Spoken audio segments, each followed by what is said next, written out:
Today we're going to be talking about UNESCO, the United Nations Educational, Scientific, and Cultural Organization. The idea for UNESCO started in 1942 during World War II as an attempt to find peace and understanding, to establish the intellectual and moral solidarity of mankind. UNESCO's work continues, and in 1958 they established their Paris headquarters. If you go to this site, you find many resources, and one that I want to share with you today has to do with World Heritage Site.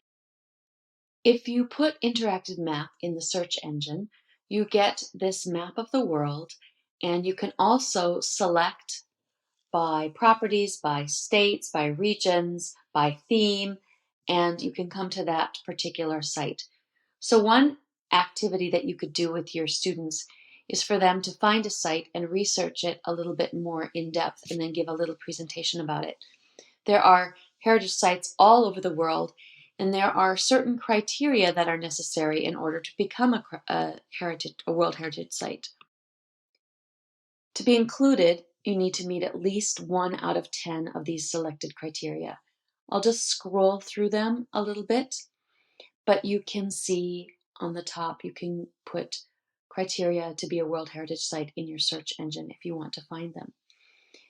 UNESCO also has a kit for teachers that is free to download. It comes in multiple languages and was developed in 1998.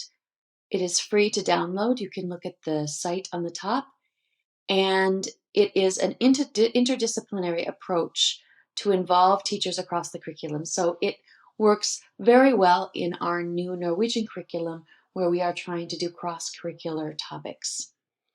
I hope this helps and that you feel like you've gotten some good resources. Again, check out the links that we are giving you for UNESCO, the World Heritage Site, the kit, the interactive maps, and I think you've got a lot of resources that will help you as you are working with your own students.